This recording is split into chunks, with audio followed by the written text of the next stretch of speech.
दिल्ली के तालकटोरा स्टेडियम में ये विरोध प्रदर्शन। तालकटोरा स्टेडियम में मुस्लिम संगठनों के साथ साथ आम लोगों से भी इकट्ठा होने का आह्वान किया गया। ये तस्वीरें जो आप देख रहे हैं वहीं से कुछ ही देर पहले एमआईएम अध्यक्ष असदुद्दीन ओवैसी वहां पर पहुंचे हैं। इस प्रदर्शन का नाम तहफ़्फ़ुज़-ए-औक़ाफ़ कारवां रखा गया, जिसका शाब्दिक अर्थ वक्फ की हिफाजत है। बताया जा रहा है इसमें कई नामी मुस्लिम लीडर्स शामिल हो सकते हैं। कौन कौन है आपको बताएंगे, लेकिन पहले ये जान लीजिए वक्फ कानून के विरोध के लिए क्या क्या तैयारी की गई है। तो वक्फ कानून के खिलाफ all India Muslim personal law board का ये प्रदर्शन तालकटोरा स्टेडियम में, तमाम जो चेहरे हैं यहाँ पर वो आपको नजर आते हुए असदुद्दीन ओवैसी वहां पर पहुंच चुके हैं। नए वक्फ कानून को लेकर ये जो तमाम बदलाव किए गए उसको लेकर उसके खिलाफ आवाज उठाते हुए देखिए 22 अप्रैल यानी कि आज दिल्ली के तालकटोरा स्टेडियम में तहफ़्फ़ुज़-ए-औक़ाफ़ कारवां कार्यक्रम का आयोजन किया जा रहा है। 30 अप्रैल को देश भर में रात 9 बजे दफ्तर, घर, कार्यालय की लाइट्स जो है बंद कर विरोध प्रदर्शन जो है वो किया जाएगा। वहीं 7 मई को दिल्ली के रामलीला मैदान में शाहीन बाग जैसा प्रदर्शन करने की तैयारियां जो है वो भी यहां पर की जा रही हैं। और इन सभी के बीच में बड़ी बात यह कि जो लोग तालकटोरा स्टेडियम में इकट्ठा हुए हैं उनको पता ही नहीं है कि लोग वहां पर आए क्यों है। वक्फ के बारे में पूछने पर नो कमेंट्स बोलकर इग्नोर करने की एक्टिंग कर रहे हैं। कुछ लोग तो खुद की बजाय सामने वाले पर सवाल ट्रांसफर कर दे रहे हैं। हमारी संवाददाता शिवानी मिश्रा की रियलिटी रिपोर्ट देखेंगे तो आप भी यही पूछेंगे कि ये लोग आए हैं या बुलाए गए हैं। आप लोग जब बिल की बात हम लोग करते हैं तो क्या दिमाग में रख के इसका विरोध करते हैं? कुछ तो होगा मतलब आपके दिमाग में नहीं है, मतलब कहा गया इसलिए विरोध कर रहे हैं। अच्छा ठीक है, चलिए आप कुछ सोचते हैं इसके बारे में? ओके ठीक है, यहाँ पर काफी कम लोग बोलने वाले हैं, लेकिन हम कोशिश करेंगे अन्य लोगों से बातचीत करने के लिए। आप कहाँ से आए हैं सर? नोएडा से आए हैं। जब आप इस पूरे प्रदर्शन का विरोध कर रहे हैं, प्रदर्शन में जुड़ रहे हैं, तो आपके दिमाग में क्या बातें हैं कि इसका विरोध अभी भी क्यों जरूरी है जब बिल आ चुका है? ठीक है, अमूमन ऐसे ही जवाब ऐसे प्रदर्शनों से मिलते हैं जहां लोग खामोश होते हैं, पर कोशिश अन्य जगहों पर जाके अन्य लोगों से बातचीत करने की भी करेंगे, क्योंकि जिस तरह से हम लगातार जिक्र कर रहे हैं जो बिल है वो पास हो चुका है। हालांकि विपक्ष के कई नेता और कई लोग किस तरीके के जो संगठन से जुड़े हैं वो इस पे नाराजगी जाहिर कर रहे हैं। सर आप लोग कहाँ से आए हैं? कहाँ से आए हैं आप लोग? अरे ये तो बता ही सकते हैं कहाँ से आए हैं। जिले शामली। जी, आप लोग कहाँ से आए हैं? मेरठ से आए हैं। लगातार जो प्रदर्शन हो रहा है इसको कैसे देखते हैं? कि आपको लगता है इस प्रदर्शन के बाद सुप्रीम कोर्ट सुनेगा? नो कमेंट, कोई कमेंट नहीं। नो कमेंट्स, ठीक है, लगभग नो कमेंट के जोन में ही है, पर ठीक है। और कई अन्य भी हैं यहाँ पर, उनसे भी मैं कोशिश करूंगी। आप लोग कहाँ से आए हैं सर? कहाँ से आए हैं आप? मुरादाबाद से हैं। मुरादाबाद से आए हैं। आप लोग इस चीज का जो प्रदर्शन हो रहा है, लग रहा है कि जब कानून पास हो गया उसके बाद इस प्रदर्शन का असर होगा? जी बिल्कुल असर होगा। अच्छा, क्योंकि आज मुसलमान बहुत भारी तादाद में यहाँ पर आएंगे और इंशाल्लाह अल्लाह की ज़ात से पूरी उम्मीद है कि हमें कामयाबी मिलेगी इस चीज़ में। कामयाबी मिलेगी, ठीक है। कुछ अन्य भी है, उनसे भी मैं बातचीत करूंगी। सर आप लोग कहाँ से आए हैं? मैं दिल्ली से ही हूँ। दिल्ली से आए हैं। आपको लगता है कि लोकसभा राज्यसभा में बिल आने के बाद इस प्रदर्शन का जो सुप्रीम कोर्ट में मामला चल रहा है उस पर असर होगा? हमारे बड़े बात करेंगे। बड़े आपके कौन है जो बात करेंगे? भैया आप आगे आ जाइए। हाँ सर आइए। आप कहाँ से आए हैं सर? दिल्ली से। दिल्ली से। सर आपको लगता है कि लोकसभा राज्यसभा में बिल आने के बाद जो है इस प्रदर्शन का असर होगा जो मामला सुप्रीम कोर्ट में है? जी कोर्ट के अंदर हम लोग गए हैं, अपनी बात रखी है वहाँ पे, सब लोगों ने अपनी बात रखी है वहाँ पे और सुनी जा रही है बात सुनी जा रही है। और अगर असर नहीं होता तो वहाँ जाने का कोई मतलब नहीं था। और वक्फ कानून के विरोध के लिए all India Muslim personal law board ने क्या प्लानिंग की है वो भी समझ लीजिए जरा। जानकारी के मुताबिक हर जुमे की नमाज के बाद ह्यूमन चेन बनाकर विरोध प्रदर्शन होगा। साथ ही सभी राज्यों की राजधानी, जिला मुख्यालय जो है वहां पर प्रदर्शन करने की तैयारी जो है यहां पर की जा रही है। जो जानकारी आ रही है उसके मुताबिक ये सारी की सारी कोशिशें जो हैं वो की जाएंगी।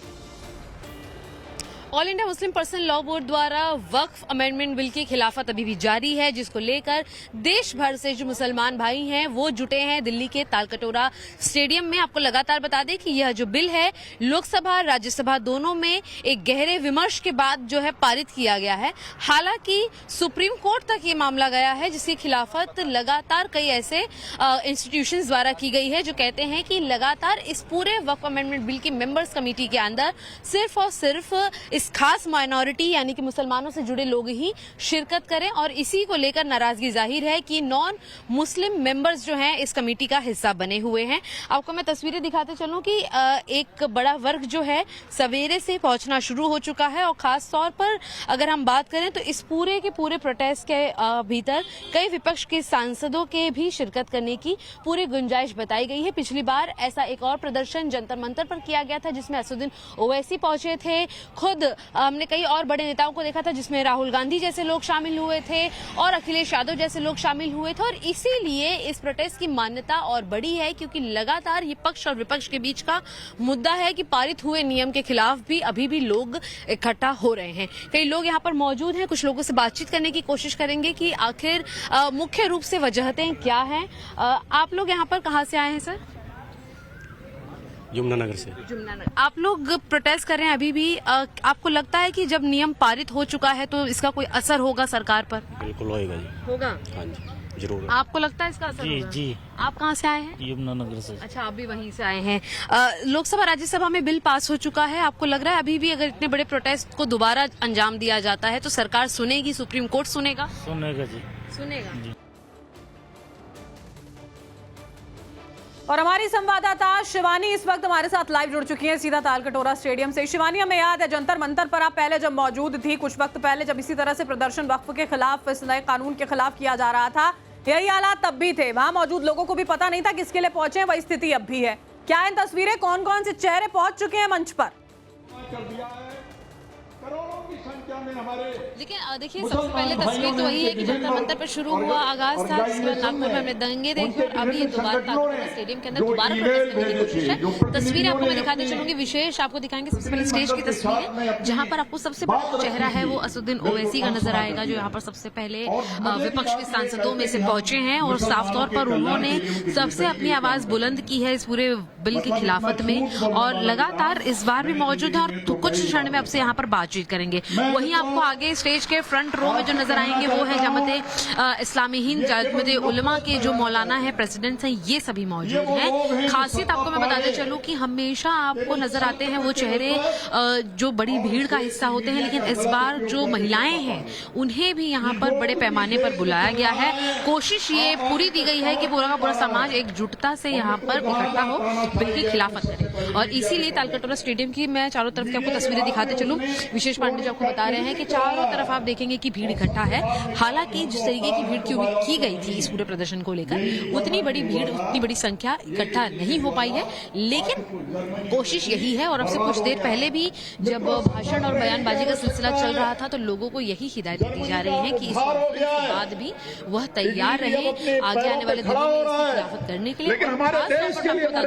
ये जो कॉन्फ्रेंसेस है देश भर में, ये 3 महीने तक चलने वाली है, जो कि महाराष्ट्र के छत्रपति संभाजीनगर यानी कि औरंगाबाद और उसी के साथ साथ मालेगांव, कोलकाता, बेंगलोर, इन सारी मुख्य जगहों पर भी इसी तरीके की कॉन्फ्रेंस की जाएगी। बहुत बड़ा आगाज किया जाएगा और इसकी जो कंक्लूजन रैली है वो रामलीला मैदान से निकाली जाएगी, जिससे कि आवाज को और ज्यादा बुलंद किया जा सके। यानी कि ये स्पष्ट है कि सड़कों पर उतरकर इसका विरोध करने की जो प्लानिंग है इस कॉन्फ्रेंसेस के जरिए से की जा रही है। दूसरी एक महत्वपूर्ण बात यह है कि लगातार जब हम बातचीत कर रहे हैं लोगों से, तो उनका भी यही कहना है, ऑथराइज्ड इंतजार करेंगे बिल्कुल। और देखिए यहाँ पर कोशिशें जिस तरह से शिवानी आप जिक्र कर रही हैं कि ये यहाँ तक खत्म नहीं हो रही हैं, अलग अलग राज्यों की राजधानियों में पहुंचकर इस बात को रखने की कोशिश की जाएगी कि कैसे ये नया वक्फ कानून जो है वो मुस्लिमों के अधिकारों का हनन कर रहा है। जानकारी के मुताबिक देखिए, इस प्रदर्शन में कई नामी लीडर्स, जिस तरह से हम आपको बता रहे हैं, वो शामिल हो सकते हैं। असदुद्दीन ओवैसी जिस तरह से आप यहाँ मंच पर देख पा रहे थे, और बाकी जिन लीडर्स के नाम सामने आ रहे हैं उनमें अगर हम बात करते हैं तो आरजेडी सांसद मनोज झा भी शामिल हो सकते हैं, कांग्रेस सांसद इमरान मसूद भी शामिल हो सकते हैं, साथ ही सपा सांसद मोहिबुल्लाह नदवी भी इस विरोध प्रदर्शन में आपको नजर आ सकते हैं। वक्फ को लेकर बिहार के राज्यपाल का बड़ा बयान भी इसी बीच में देखिए सामने आया है। बिहार के गवर्नर आरिफ मोहम्मद खान का बयान है, वक्फ की जमीन पर कोई यतीम खाना नहीं बना, पटना में कोई अस्पताल वक्फ की जमीन पर नहीं है, वक्फ की जमीन पर सिर्फ बड़े बड़े मॉल बनाए गए हैं। आरिफ मोहम्मद खान कह रहे हैं कि वक्फ की जमीन का गरीबों के लिए तो इस्तेमाल ही नहीं हुआ है, अगर बनाया गया तो बस बड़े बड़े मॉल वहां पर खड़े कर दिए गए, कोई अस्पताल नहीं बनाया गया। अब मैं आपसे पूछता हूं कि वक्फ अगर कमजोर और गरीब की मदद करने के लिए नहीं है तो काहे के लिए है? जरा मुझे पटना में कोई इदारा बताएंगे जो कोई अस्पताल हो, कोई यतीम खाना हो, कोई चैरिटी ऑर्गेनाइजेशन हो जो वक्फ वाले चला रहे हैं। हाँ, आपको वक्फ की जमीन पे मॉल मिलेंगे बड़े बड़े, आपको वक्फ की जमीन पर रेजिडेंशियल फ्लैट मिलेंगे बड़े बड़े, बाजार मिलेंगे, कॉमर्शियल बिल्डिंग्स मिलेंगी।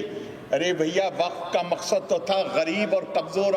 मैं आपसे कहता हूं अगर इस वक्फ की प्रॉपर्टी का सही इस्तेमाल हो जाता तो आपको इसकी जरूरत रहती कि आप